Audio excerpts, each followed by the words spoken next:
Welcome to the Deconstructed Woman podcast, a podcast about breaking down barriers between women, exploring and sharing perspectives of each individual woman's experience, and discovering what we have in common and what makes us different. Hosted by Elisa Marie and Joji. Welcome back to the Deconstructed Woman podcast. So as Joji and I were touching base this past week, I was explaining to her that I have struggled for the last couple of months in recognizing that the way that I parent is evolving in some ways. And that I've had to really reprogram how I see myself as a parent and how I parent my children. And so we got on the topic of sensitive children and why there's kind of this counterintuitive uh, effect, in my opinion, that happens. And part of that is because I was raised in the 80s, and a lot of the mentality and the messages were about not expressing your emotions and not really just adhering to whoever, authority figure was. So, in that day, like it was my parents. And so my parents told me to do something. It's because I told you so. And so a lot of those phrases, for those of us, I think in the 80s, probably before that as well, a lot of the phrasing was, you do what I say and you don't ask questions and you kind of go from there. And so what I have found with my very sensitive child is that those types of approaches don't work as well. And so I have had to change how I approach my child and how I have conversations about situations. And um, when any of my children act out, my initial reaction, and I've talked about it before on the podcast, is to yell or to, kind of redirect that behavior. And now I'm trying to understand the behavior. And I think that that's something that maybe some other parents do. But I was explaining to Jody that it just doesn't come naturally to me. So, Joji, I know that we talked a bit before we kind of got on here, and you were talking about how you kind of experienced this in some ways in your own life. But what are some of your thoughts in kind of hearing that kind of initial thoughts, if you will? Well, I know that this is, as we were talking about it, this is something that's deeply personal to you and to me for different reasons. And I think that it's one of the greatest challenges to have, an idea. I think when we're younger and we are thinking about having children or we're dreaming about it or we're mad at our parents the way they raised us, we really believe and we're committed to doing things so differently than our parents. And then I think that when you have children or a baby, a child, multiple children, there are times, of course, where you're going to be frustrated and there's not enough time, especially if you're a working mom. I guess also if you're, a mom who's a stay-at-home mom, there's just so much to get done. And I think the resources get, sort of stripped away really quickly. And it's really easy for us to fall back into what we experienced as children, whatever that might be, and probably 180 degrees from what we thought that us as ideal parents were going to be like. And so there's sort of a grief and a loss that goes along with that, and the realities of what parenting, how they challenge you and how they make you look at yourself where you identify that you're not perfect and you're not acting the way that you thought that you would be. And I remember thinking about about this when when my daughter was really young. And she was a really difficult baby to nurse. I didn't realize that it was going to be that difficult, and I was committed to nursing. But she was a preemie and she didn't nurse for long, and it was all these challenges. And I remember, like, most of the night, I would just like be awake praying for this child to stop crying or go to sleep or like get some rest. And like there was a moment that I flashed. My undergrad is in developmental psych, and I remember working with a shaken baby and the baby was very developmentally delayed and had a lot of physical issues as a result of his brain being knocked in his skull. And of course, when you work with a child like that, you think to yourself, what was going on in this person's mind? Like, how cruel was this parent? And how could you see this and do this? And how could you, thrash your baby around like a rag doll or whatnot? And then here I was, with a newborn, not sleeping well, nursing every 20 minutes, trying to get this baby full enough to sleep. And then you're holding this like little baby, and you just all of a sudden, you have this like memory of this in my life, this previous client of mine. And all of a sudden, you have this most like human realization that what happened with that parent of that child was not very far from where I was at that moment. Like I was so tired and so frustrated and all this crying and all of a sudden it becomes a very human experience and you start to think about like, oh my gosh, like, you know, but for the grace of God, like something could happen between me and this baby. And, and at that time, logic kicks in, you wake up your partner, you tell them to take care of the baby, and then you go take care of yourself or whatever you got to do. But I think those moments are really altering and frightening and, creates a lot of fear because all of a sudden we identify with ourselves in a way that we thought we would never be. And I think that's what keeps us honest and real about what's going on. And so it's a vulnerability. And I think any parent who is in that position feels extremely vulnerable and very scared because you just never thought you would be here, right? You never thought that you would get to this place. And it is something that I think forces you to shift your behavior because you came so close to the edge that you never thought you would get to. And I think that for most of us, it's a good thing because it pulls us off the cliff and it helps us refocus and recenter ourselves. I don't know if that makes sense, but it's a it's a it's a horrible thing to talk about, and it's very scary for me to relive it as I'm talking about it, but I guess it's just me being vulnerable and sharing, like, that was probably one of the scariest things, and that was, like, in the first month of me being a new mom, and so it was really a hard time, but I don't know if you can I don't mean like you can relate to it, but I don't know if that has any kind of if it resonates with you in any way.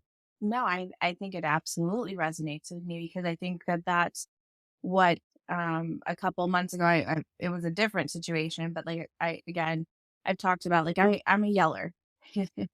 I yell. I think that's probably I could probably get real deep into like why that is. I feel unheard and that is like my go-to response.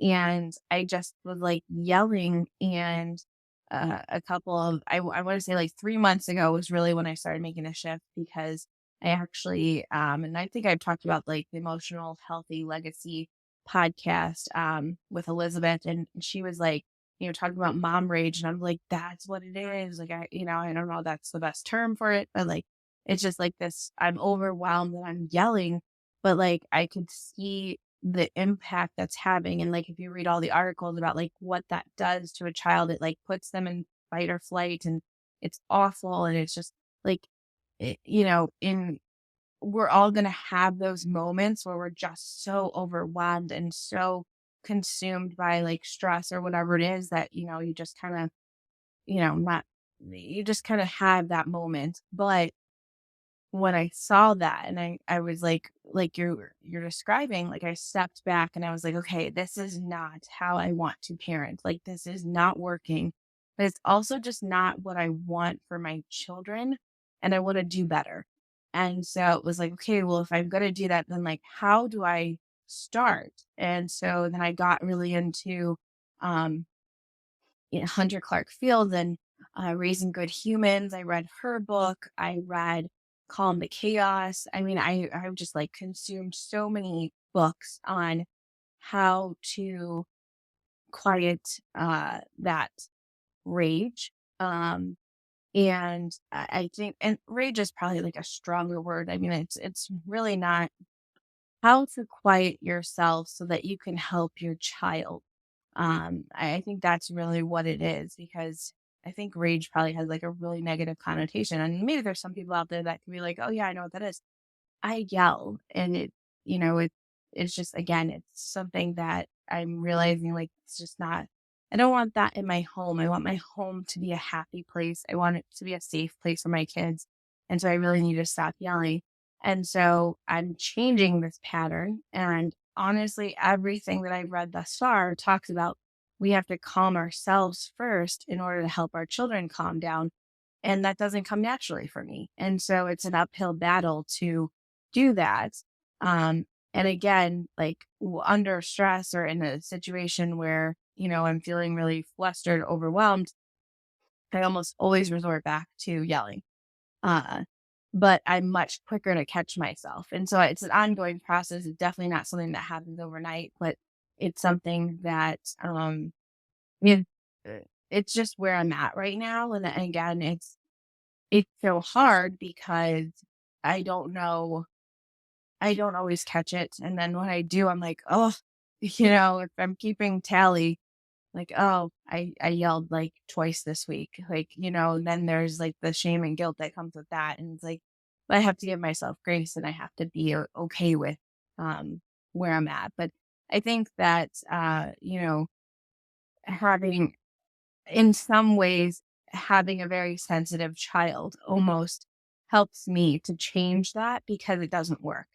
And so it's almost like, you know, uh, my life has given me the opportunity to change something because I have to, because otherwise my home would feel like chaos. So I don't know if that makes sense, but that's like the the part that is like the silver lining for me is that if I didn't have a sensitive child, probably would have just kept going yelling all the time and kind of triggering them in different ways. And they all, experience that in a different way. But um it helps me to recognize that and to want to make that change. Yeah, I mean, I think you've struck a couple of different things. I mean, I think that when you're talking about the number one, as parents who are invested in our children, the best outcome is that we change because we see that it's having an effect on our child. And so if anything is going to motivate us to change, it's going to be the consequences for our children. And I think that that's for me, it has shown me that that is a powerful motivator for me. And like you're saying, if that's what it takes, well, that's a good thing. It's a win-win for everybody, right? And so I think that that's an easy thing to do. The other thing that I thought about while you were talking was, I remember it was actually a leadership technique, but we learned like sort of the ABCs, and it's like a cognitive behavioral kind of style of learning, which is the A stands for antecedent, B stands for behavior, and C stands for consequence.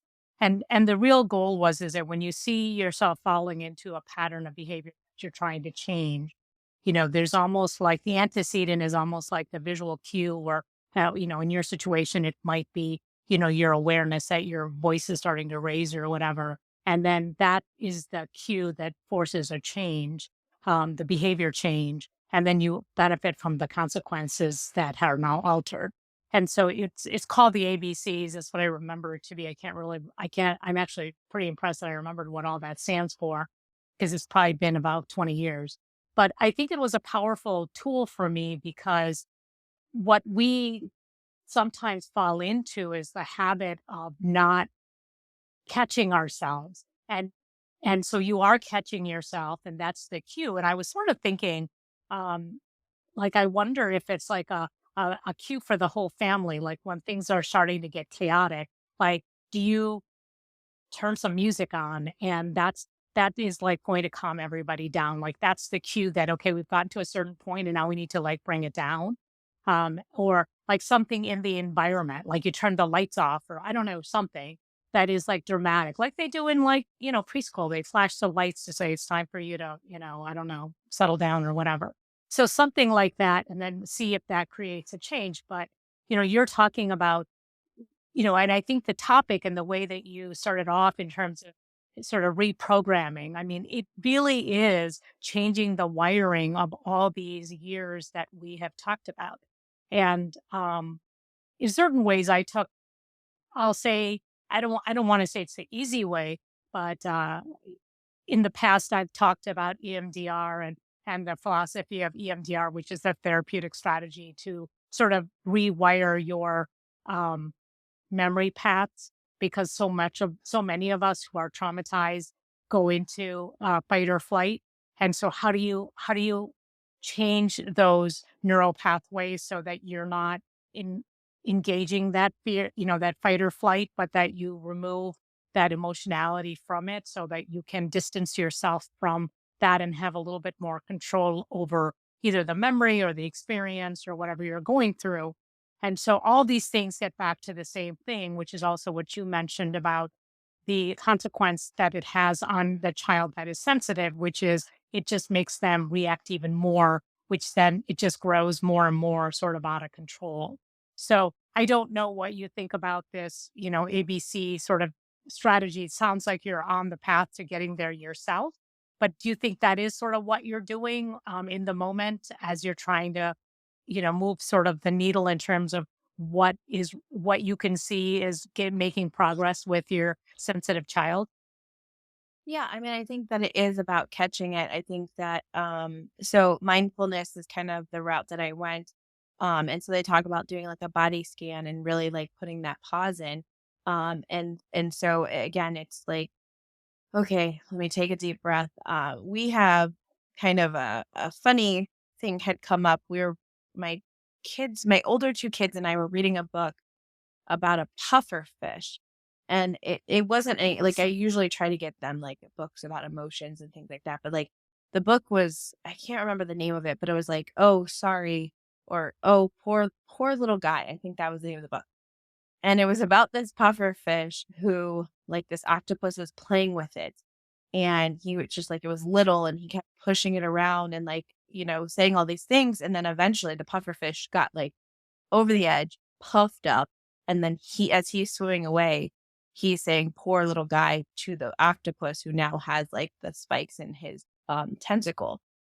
And so now the kids will say to me, "Mom, you're being a puffer fish, like, you're puffing up."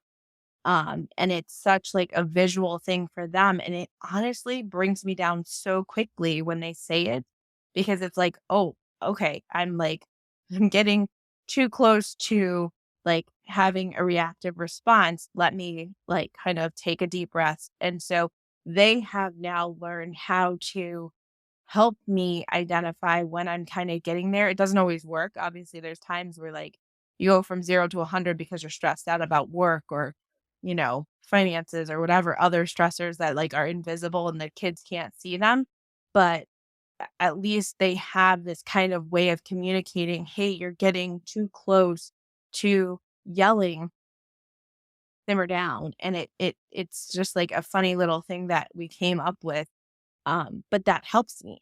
And so I think that it is a matter of finding what works and finding a way to, and so like my hope is that through mindfulness and doing body scans, that I'll be able to more readily identify like when I'm getting worked up because a lot of times it feels like it's going from 0 to 100, but really it was, a buildup of so many situations that occurred prior to that. So I think for everybody, those of you out there who are saying, okay, this is great. Like, this isn't there's a lot of programs out there. This is not a like step by step guide of how to stop being reactive to your kids. Again, there's plenty of resources. I've given you a couple books and things like that. But I think that uh, the main points that when we kind of started talking about this is that this feels counterintuitive because the message that um, I don't know that necessarily in my brain, but I know people around me have said like, "Oh, you're coddling your kid. You're talking about emotions and you're asking them about the behavior, asking like, why are they doing this?" I'm like, "Yeah, I want to understand it instead of just giving consequences and punishments. I want to understand why is my child doing this because something that's I believe it was in Calm the Chaos they said behavior is communication, that every behavior is communicating to you some sort of message. And that stuck with me. And I was like, I want to understand what is the message that my child's trying to tell me. And so that is why I became curious about it. But from the outside perspective, your kid just hit your other kid and you didn't reprimand them. You're not being a parent. You're not disciplining them. You're not reacting the way you should. And I think that's a hard thing to sit with because I know that what I'm doing is working, but it's it's perceived as maybe being more permissive. And we've talked about like the different parenting styles and like I'm not a permissive parent by any means, but it looks like that to an outsider who doesn't really understand what I'm trying to do. Yeah. I think that there's so much there. I mean, I feel like in your situation, you have a lot of girl energy, and then you have one boy. Boys and girls relate to each other very differently. So I think that, and I'm just making an assumption here about, and, sorry if I'm picking the wrong gender here, but, I think it's really important when you have a son to have them understand that you can't hit your sisters, because that's just, I think, something that comes so naturally to them. Or even if one of your girls is hitting the brother, I mean, I feel like there's, when kids are frustrated and when they don't have words, they tend to act out. And so I think that modeling, feelings and helping them understand and giving them a place of empathy to understand how they hurt, another child, I think really is long-term success. It doesn't look like it's got immediate effect on it, but I think long-term, you're actually giving those kids more life skills than, punishing them and then them not fully understanding, why the consequence. Like, I just feel like empathy is never taught by certain forms of discipline. I really think that empathy comes from talking through feelings and emotions and putting yourself in that other person's shoes. And they don't now understand why you hit them, right? Like they were just standing there. And so I feel like there's so much more to it. The other thing that I think is that everybody has an opinion about somebody else's parenting. And I think it's one of the most difficult things to do as a parent is to be able to, like, deaden the noise that happens around you and the looks and the, side eye and the running away from people and, all of that kind of thing. I just think it's so hard, and you sort of have to stick to your guns and remember that you're doing this because it's effective, and it may not have been effective for another parent, or it may not be effective for a different child, and it may not even be effective to one of your other children. But that's not what it's about. It's about how it's impacting the one child you're dealing with at that moment. And everything else sort of is like white noise. I know it's not easy to do, but I mean, I feel like that's the reality of it. Yeah, and I was gonna say, I know that a couple weeks ago we were talking about like, for some reason it's brought me back to the episode about talking about like emotional maturity as we age, and how we were talking about like there's a gap. It's sometimes later on in life, and that there's individuals like in their 30s and 40s who don't have that emotional vocabulary, the emotional maturity. And so I think not that I was consciously trying to enact that, but that looks very different. To teach that looks very different than I think, the traditional I don't know if there's a traditional parenting, but, like, if there was, like, I would say that it looks very different because, again, like you were saying, teaching empathy, teaching a child to identify, "I'm upset right now, and the reason I lashed out was because I felt big emotion," which is a really big phrase in our house, and I'm like, "Oh no, did I, like, create a monster?" And, like, giving them those words, but it really is true. They do have moments where they have big emotions, and so when they have them, I don't immediately discipline them because that just makes the big emotions bigger. And so instead, what I do is I say, "Okay, let's talk about this. What's going on for you? What's happening? Do you wanna talk? I'm here." Like, there's just a whole dialogue that occurs, Um, but again, that's not the kind of conversation I had when I was a kid, and that's not to say that I didn't have other types of conversations because obviously I'm very, um, like my parents did a great job of helping me to connect with my emotions in a lot of ways. So I don't think that there was lacking that, but it was a different type of discussion way back when. So I think that there's because we're talking about this gap, I unconsciously have tried to implement uh, an understanding of emotions in my children that maybe is not typical. I don't know, but everything that I've read reinforces that I'm on the right track because that's what I keep hearing is that you need to tap in, you need to be calm, and then you need to tap into their emotions to help them regulate so that they can become productive adults. The other thing I wanted to mention too is that, I mean, and I don't know what you're practicing, and I'm not suggesting you do anything different, but just because you're talking to your child about their emotions and empathy and why they did something doesn't necessarily preclude them from having consequences for bad behavior, right? And maybe they lessen that punishment by expressing themselves better or demonstrating empathy or something, but it doesn't necessarily mean that the child is getting away with something because you're having a conversation. The other thing that I wanted to mention too is I think it's really important that number one, I think it's a beautiful thing that your kids have used this idea of the puffer fish and, sort of talk to you about that because I think it's important for our kids to know. And I think it is really an important life lesson. And I'm if I thought about it while I wasn't talking, I probably could come up with it. But in the sense of like, we teach our children that even adults are fallible and that we don't ever want kids to grow up thinking that adults are perfect and that they have to be perfect when they hit a certain age. And so the fact that your children feel safe enough to give you that kind of feedback, I think it really shows what a safe environment you've created for them. And that you're also teaching them that you know, there's no magic point where we have all the answers because we know that our kids at 17, 21, 30, maybe, they're still not going to be perfect. And so why let them believe that? And so I think there is a certain humbleness that comes with being having a mutual relationship like that. And it doesn't mean that the hierarchy is flipped and now they're the parent. It's just the fact that they see you as being a human being that is flawed, as we all are. And I do think that that's where, when we're talking about reprogramming ourselves, I can tell you without a doubt in my mind that if I had if I had said that to my parents, that's not the feedback I would have gotten.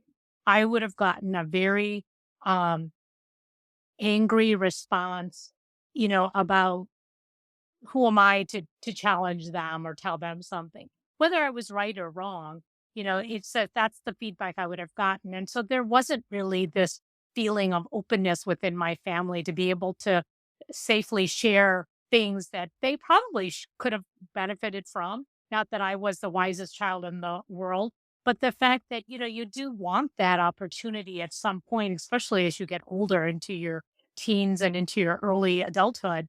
So I actually think it's such a beautiful thing that book that you read really made an impression on them. And the fact that you are the type of parent that can sit back and hear it without feeling judged by your child, but seeing it with the love and the best intention that they want to express to you. I really hope you know that that's not every parent. And you're already reprogramming yourself in so many different ways.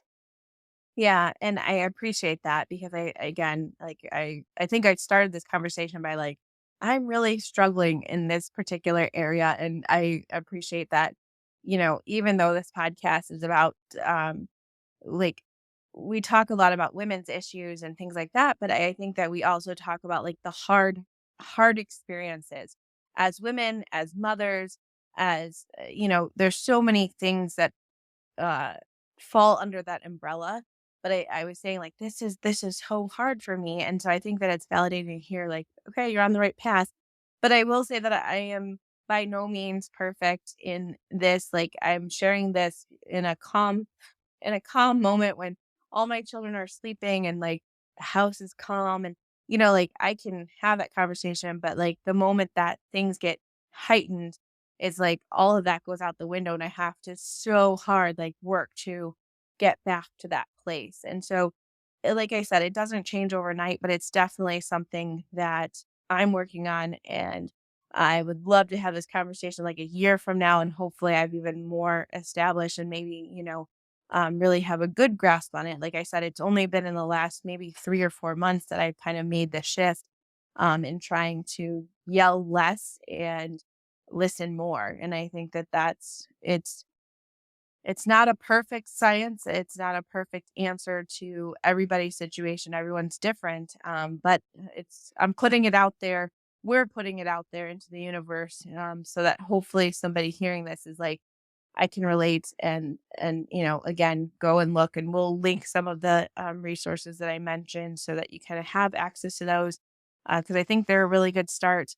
I really stand behind them. And yeah, I hope that it's helpful.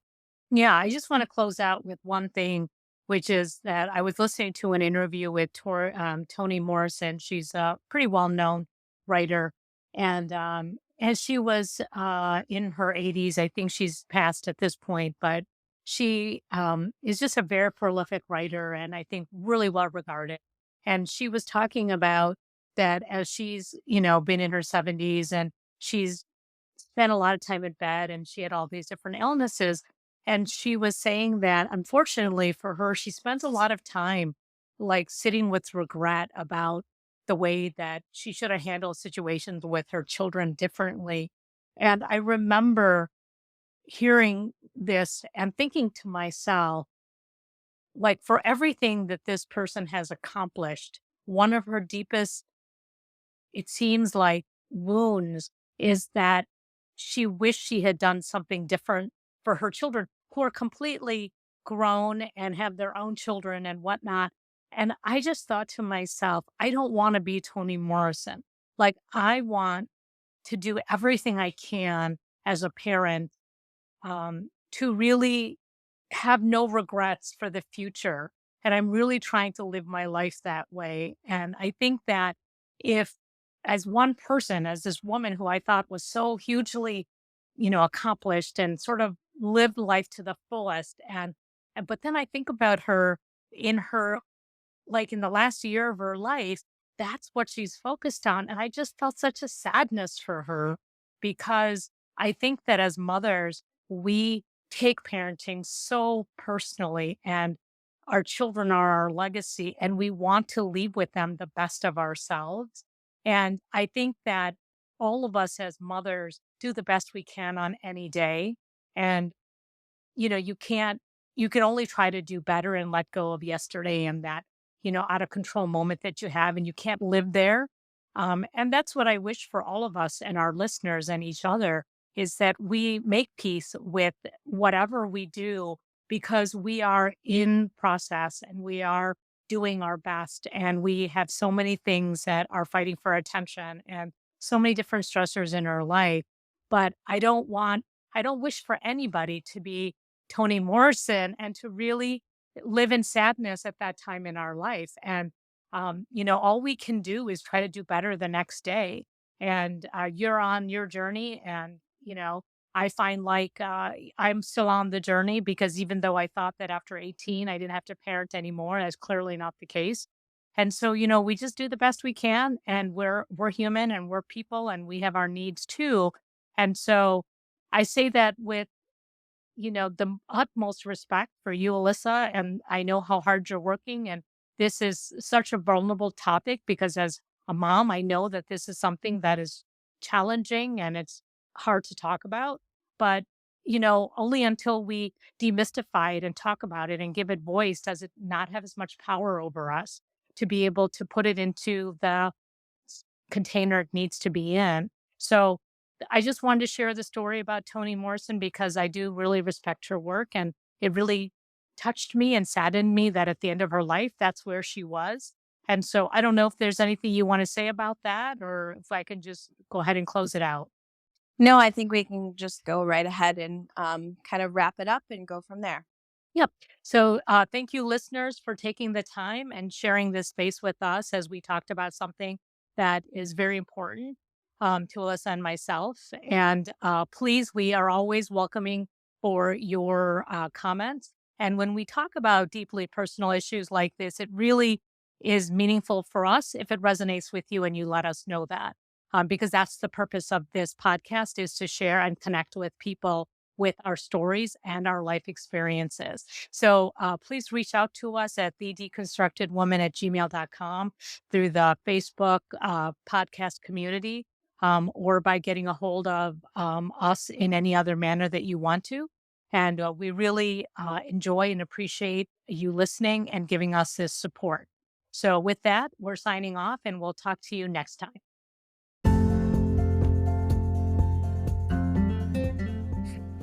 Thank you for listening to our podcast, The Deconstructed Woman.